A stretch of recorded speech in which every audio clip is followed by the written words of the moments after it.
nandito na po ako sa MTR po ng Potan. Ayan, nasa exit C na po ako. Ayan, pupunta po ako sa Immigration Department po. Ayan, para kumuha ng employment contract. Ayan, for signing of contract na naman po.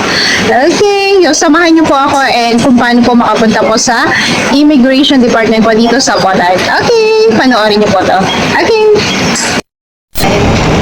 So, exit lang po tayo. So, ayan, exit. This is the exit way.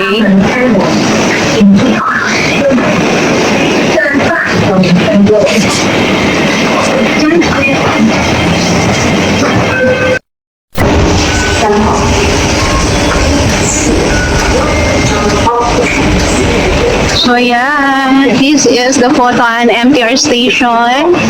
And kailangan natin mag-exit sa exit C.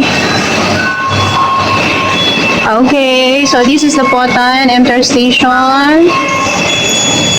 Okay, ayun yung exit C. So, sundan lang natin yung arrow. So, going to exit C.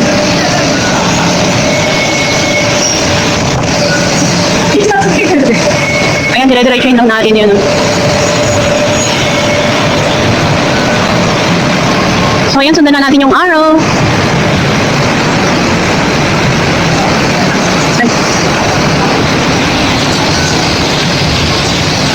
So, ayan, second time ko makarating dito ulit. So, medyo matagal. 2023 last time. So, ngayon lang ulit na ulit, 2025 na. So, ayan. So, first time kong kukuha ngayon ng contract. Ayan, exit C. So, kukuha kasi ako ngayon ng employment contract. Ayan. So, nasa exit C kasi siya.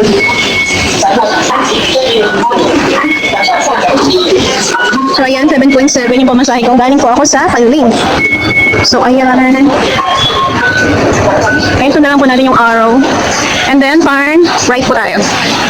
Ayan. So, ayan, ito na po yung exit.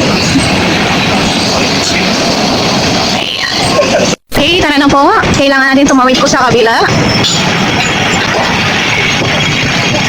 Ayan, may makikita kayong dalawang horse. At syempre, kakaliwa na po tayo. Ayan, kaliwa. So, ayan, diretsuhin lang po natin to. So, ayan, diretsuhin nyo lang po itong line na to. So, ayan, diretso lang po tayo. So, depende sa lakad nyo kung gaano yung kalayo. So, syempre, kung bibilisan natin, mabilis tayo makakarating. So, ayan, diretso lang po tayo.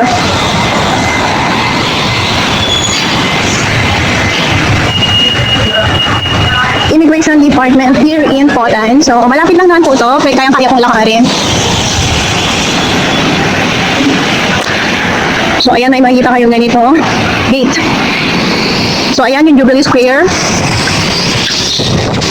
So, ayan, makikita nyo po yan. Diretso lang tayo. So, ingat po, may mga suspendor. Tawid lang po tayo. Sundan lang po natin itong may yellow line. Yellow line. Ayan. So, ayan, diretso pa rin po tayo. So, ayan. So, may makikita po tayong escalator dito. So, aakyat lang po tayo sa 4th floor. So, ayan. Ito na po yung Jubilee Square. The main entrance. So, aakyat lang po tayo. Ayan. Aakyatin lang po natin to.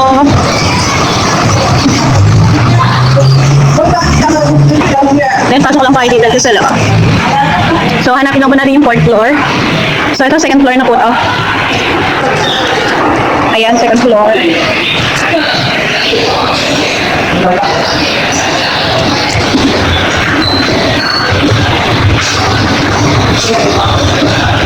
And then, turn right lang po para sa 3rd floor.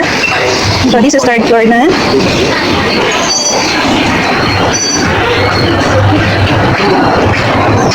So, yan pang 4th floor na, the last floor here in Jubilee Square.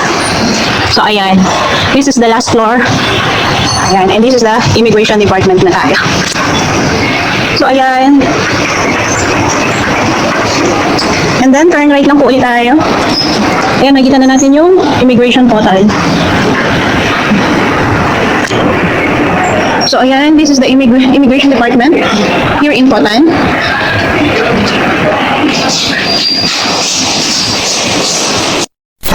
So, ayan, ito po yung immigration or harap ng immigration department.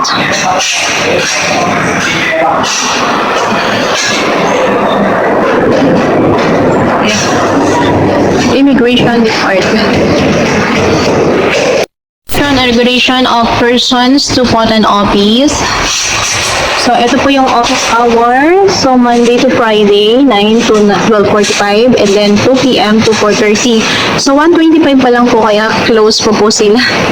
So, Saturday is 9 a.m. to 12:30 p.m. So, yan po yung schedule nila. And then, close po sila ng Sunday and public holiday. So, walk-in quota, Monday to Friday, Saturday. Ayan.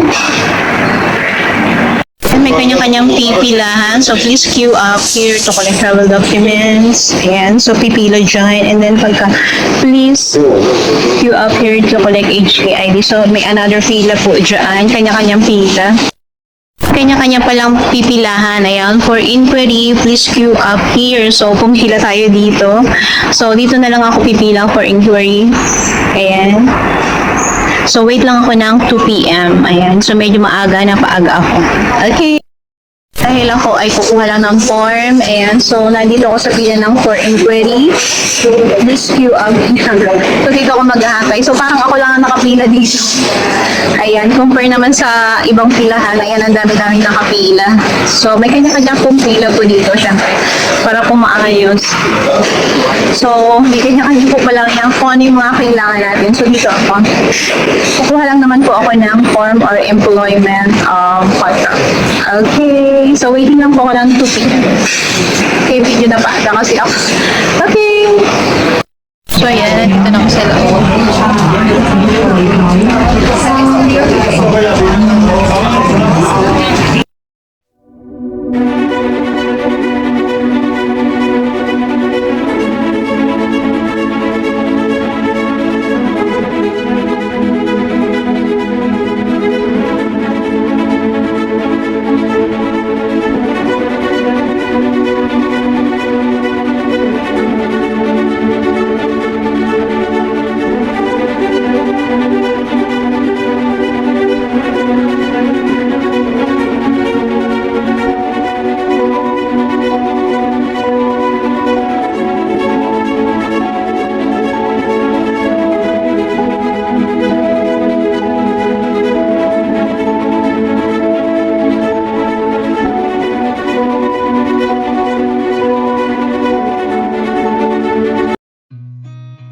Seen a lot of change, been through a lot of pain.